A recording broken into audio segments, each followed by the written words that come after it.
কারে সাথ দিবি? কারে? বউ, টাকা নাকি বাপ? দেখছো ইরফান, এই জন্য বাবাকে বলি ড্রিঙ্ক কম করতে। এমনিতে বয়স হয়েছে, কিছুই মনে রাখতে পারে না। তার মেয়ের যে একটা শ্বশুর বাড়ি আছে, সে এখন সেটাও ভুলে গেছে। ওয়েট ওয়েট ওয়েট, তুমি কি বলছো সাদিয়া? আপনার স্বামীরে আমি আটকে রাখছি, আর এখন এই মুহূর্তে যদি টাকা না দেন তাহলে আমি মিথিলারে উঠে নিয়ে চলে যাবো।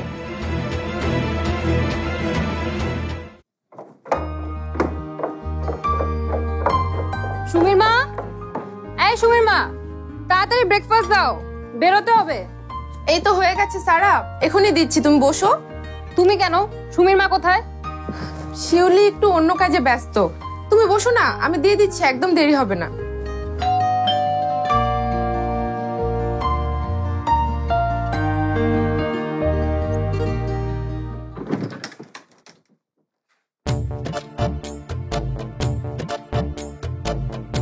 কাকে চাই? চাই তো রবীন্দ্রনাথের নাতনিকে, কিন্তু এখন তো মনে হচ্ছে আপনাকে দিয়েও কাজ হয়ে যাবে। What nonsense! পারমিতা আছে?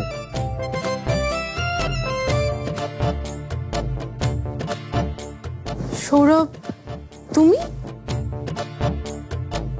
এখানে হঠাৎ? একটা কাজে এসেছি। তা ফোন দিলে না যে? তুমি কি সব সময় মানুষকে দরজায় দাঁড় করিয়ে রাখতে পছন্দ করো, নাকি স্পেশালি আমাকে দাঁড় করিয়ে রাখো? ভেতর আসি। কেউ এরকম অদ্ভুত বিহেভ করছে কেন? সারা, ও হলো সৌরভ, আমার বন্ধু। আর সৌরভ, ও হলো সারা, আমার বন্ধু। সরাসরি এই বাড়িতে? ওয়াও! এটাকে তাহলে তুমি তোমার নিজের বাড়ি ভাবা শুরু করেছো, তাই না? বন্ধু বান্ধবদেরও এখন এই বাড়িতে ডাকা শুরু করেছো? বেশ ভালো। আবার এমন সময় ডেকেছো যে সময় মা তার নিজের রুম থেকেই বের হয় না। তুমি তো বেশ চালাক। এক্সকিউজ মি, আপনি ওর সাথে এমন ভাবে কথা বলছেন কেন? সৌরভ, আমি কথা বলছি। ওয়েট, এটা আমার বাড়ি, আমি যা ইচ্ছা তাই বলতে পারি। আপনি প্রশ্ন করার কে? সারা, তোমার না দেরি হয়ে যাচ্ছে, তুমি নাস্তা করো, আমি টেবিলে খাবার দিয়েছি। এরকম যাকে তাকে আমাদের ড্রয়িং রুমে বসানোর আগে তোমার ভাবা উচিত ছিল মা কি ভাববে।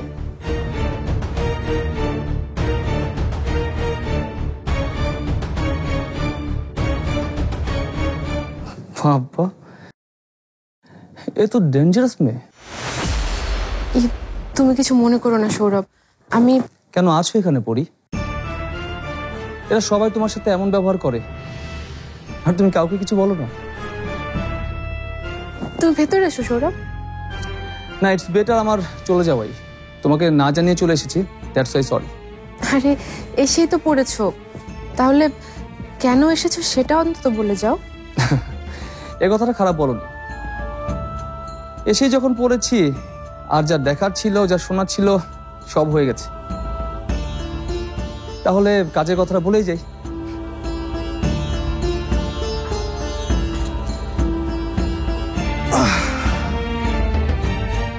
কি হলো, তুমি দাঁড়িয়ে আছো কেন? বসো, এটাকে নিজের বাড়ি মনে করো।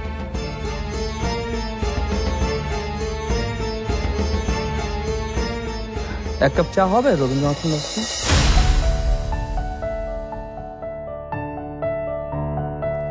তোমার নিজের হাতের বানানো এক কাপ চা খাও আমাকে। এরপর তো দিনরাত পার করতে হবে নতুন প্রজেক্টের কাজে। নতুন প্রজেক্ট? মিথি, মিথি, দরজা খোল। মিথি, বলবো না। খোল বলছি, নিচে ওই লোক তোর জন্য অপেক্ষা করছে। ফয়জ আলী, আমি কিছুতেই যাবো না ওর সাথে। প্রয়োজন হলে আমি গলায় ধরে দেবো। দিলে ওই ফয়েজ আলীর বাড়িতে গিয়ে গলায় দড়ি দে। আমার জীবনের কোনো ঝামেলা চাই না বলে দিলাম। বল বল, চল চল। প্লিজ তুমি আমাকে ওর হাতে তুলে দিও না প্লিজ। আমি যাবো না ওই লোকের কাছে প্লিজ। কোনো কথা শুনবো না, চল। প্লিজ আমাকে তো প্লিজ। নিজের স্ত্রীকে অন্য লোকের হাতে তুলে দিতে লজ্জা করছে না তোমার? তুমি এটাই চাও যে আমি ওই বুড়ো শয়তানটার সাথে চলে যাই? তুমি জানো না ও কি করবে আমার সাথে? হ্যাঁ আমি জানি তোকে বিয়ে করবে। আংটি বদল করেছিস, এবার বিয়েও করবি, সমস্যা কি? তোমাকে আমি পুরুষ ভেবেছিলাম, কিন্তু আসলে তুমি একটা কাপুরুষ। না হলে নিজের স্ত্রীকে কেউ এই কথা বলতে পারে না। ঠকিয়েছিস, তুই আমাকে ঠকিয়েছিস মিথি। এই ভালোবাসি ভালোবাসি বলে দিন রাত আমার সাথে তুই মিথ্যা কথা বলেছিস। আমার ভাবতেও লজ্জা লাগছে যে তোর মতো একটা মেয়েকে আমি একদিনের জন্য হলেও ভালো ভেবেছিলাম। কি এমন ভুল করেছি আমি? বাড়িটা ফয়েজ আলীর কাছে বন্ধক রেখে বাবা চলে গেছে অন্য মহিলার সাথে। মা তখন সব হারিয়ে দিশেহারা। গ্রামের ছেলেরা সকাল বিকাল আমাকে উঠিয়ে নিয়ে যাওয়ার হুমকি দেয়।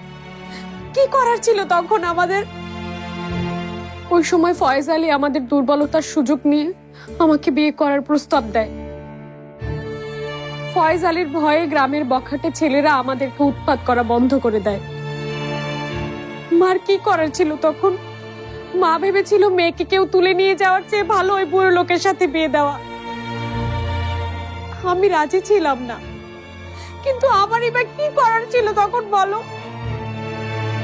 তবু মাকে বলে 1 মাস সময় চেয়ে নিয়েছিলাম। ফয়েজ আলী সারাক্ষণ আমাদের চোখে চোখে রাখতো। এমন সময় পারিবার বিয়ের খবর শুনি আমরা অনেকটা পালিয়ে চলে আসি এখানে। পরিস্থিতির শিকার হয়ে আমাকে যেটা করতে হয়েছে সেটা আমি কেন জনে জনে বলে বেড়াবো? সবাইকে বলা আর আমাকে বলার মধ্যে আকাশ পাতাল ফারাক আছে মিথি। আর তুই কোনটাকে বিয়ে বলছিস? আমার সাথে তোর যে বিয়েটা, এটাও তো একটা জালিয়াতি। ওই লোকটা তোকে জোর করে বিয়ে করতে চেয়েছে, আর তুইও আমার সাথে জোর করে বিয়ে করেছিস। ঠিক আছে, তুমি যদি চাও আমি ওই লোকটার সাথে চলে যাব, তাহলে তাই হবে। কিন্তু জেনে রেখো, আমি তোমার স্ত্রী, সারা জীবন তোমার স্ত্রী থাকবো। স্ত্রী হিসেবে তুমি আমাকে অস্বীকার করতেই পারো, কিন্তু মানুষের মুখকে বন্ধ রাখতে পারবে? ঠিক আছে, তোমার বউ আজ থেকে অন্য একটা লোকের সাথে থাকবে তার হয়ে। খুশি তো তুমি? তোমার এত মুরত জানলে সারাও নিশ্চয়ই অনেক খুশি হবে, তাই না?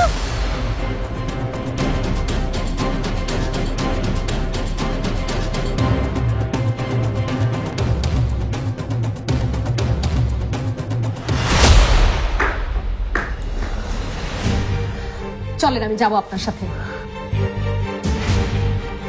কি হলো, চলেন। এটা তুই কি বলছিস মিথি? আমাকে আর আটকাবে না তোমরা, আমি চলে যাব। সবার সব সমস্যার সমাধান করে দিয়ে এই লোকটার সাথে আমি চলে যাব। বাবা ফেলে চলে গেছে, মা একটা শয়তানের হাতে আমাকে বন্ধক দিয়েছে, আর আমার স্বামী আমাকে অন্য একটা লোকের হাতে তুলে দিচ্ছে। কি কপাল আমার!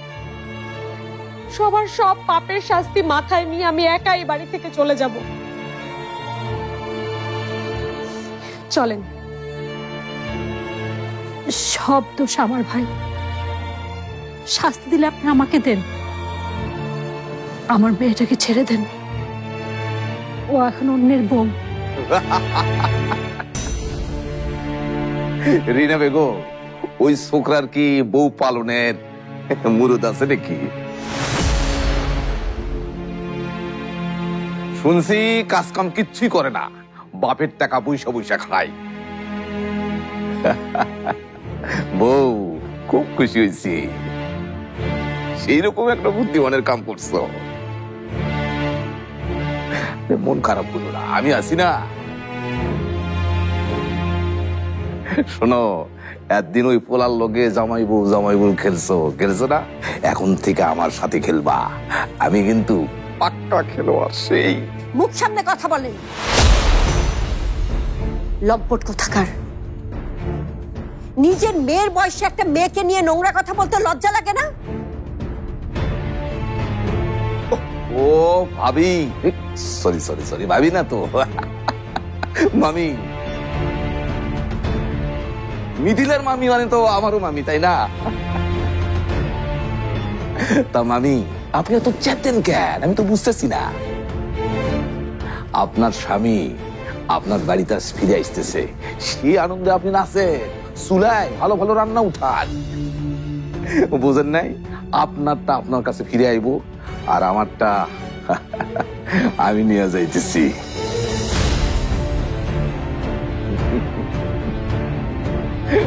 বউ,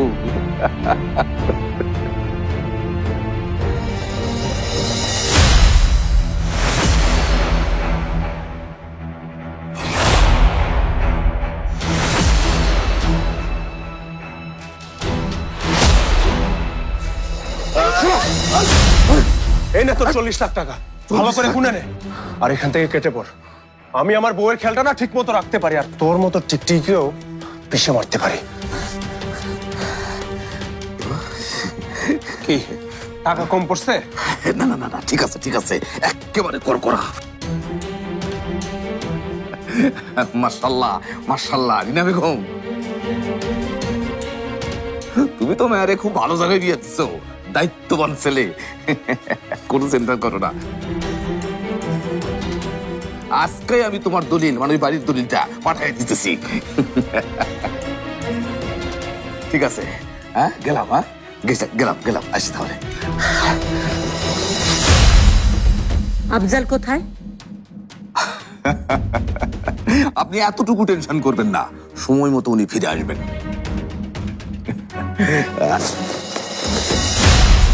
কি ব্যাপার? আফজাল আগে সুস্থ অবস্থায় এই বাড়িতে ফিরবে, তারপর তুই যাবি। এ বাড়ির কারো আফজালকে নিয়ে মাথা ব্যথা না থাকলেও আমার আছে।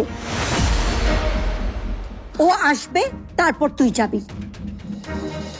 দেখুন, একটা কথা বলি, মানে আপনি ঠান্ডা মাথায় শুনে রাখেন, আমি এমনিতেই মহিলা মানুষের সঙ্গে লাগি না, আমি এক কথার মানুষ।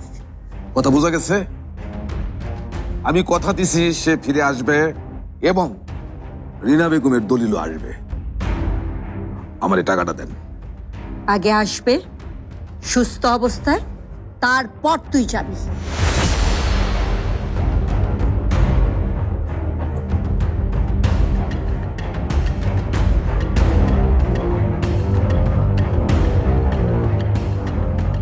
শোন, ওই চশমা পরা ভিজা বিড়ালটা আর ওই রিনা বেগমের দলিলটা নিয়ে এক্ষুনি স্পটে চলে আয়। মা, তুমি বসো, আমি ওকে দেখছি। যাই বলো, তোমার বাবার বাড়িটা কিন্তু এই বাড়ির চেয়ে অনেক সুন্দর। কেমন যেন একটা মায়া ব্যাপার আছে, কিন্তু এই বাড়িটা কি যেন বলছিলে তুমি তখন, নতুন প্রজেক্টের কথা? হ্যাঁ, সেটা তো বলবোই, কিন্তু তার আগে আমাকে বলো তো, তোমাকে একটা স্মার্টফোন কেনার টাকা কি তোমার হাজবেন্ড দেয় না? না দিলে বলো, আমি কিনে দিই।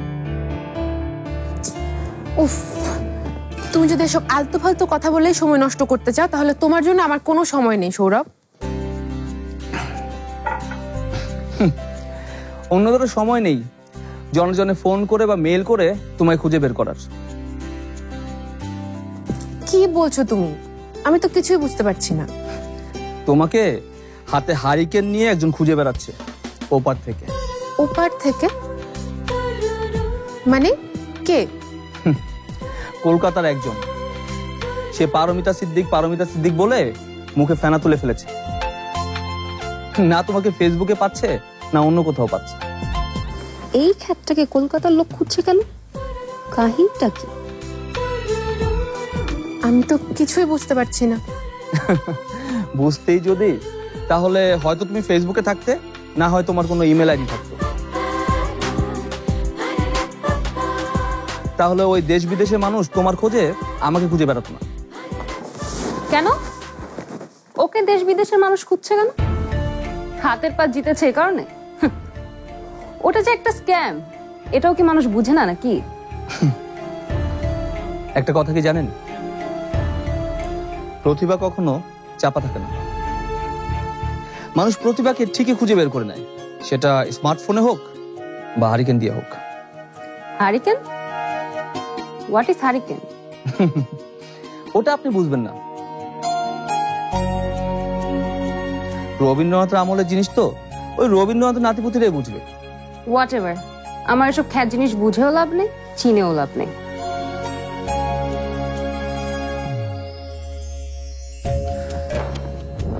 শোনো, তোমাকে খুঁজে না পেয়ে ওই বিজনেসম্যান আমাকে নক করেছে। অনেক বড় একটা প্রজেক্টে কাজ করার সুযোগ আছে, ব্যাপারটা ইন্টারন্যাশনাল, বুঝেছো?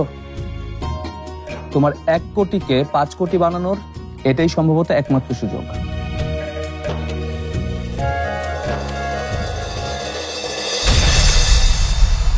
তো এখন এই মুহূর্তে আমি ভিডিও কলে কি কথা বলবো? কোনো প্রিপারেশনই তো নেই আমার। তুমি যা যা করতে পারবে তাই বলবে, এত ঘাবড়ে যাচ্ছ কেন? मैं हूं ना। রিপোর্ট দেখে আর ওর সাথে ক্যাজুয়াল কথা বলে আমি যা বুঝলাম, ও আসলে ওর আর ইরফানের বিয়ের দিন থেকে ওর অসুস্থ হওয়ার দিন পর্যন্ত কোনো কিছুই মনে করতে পারছে না। আমাকে না বলে এভাবে করে কথা চলে গেল বাবা। আরে আপনারা না কইলো, আরে কোথায় নিচ্ছেন আপনি আবার? আরে কারা আপনারা? আপনারা কারা? এই ধরো উঠো।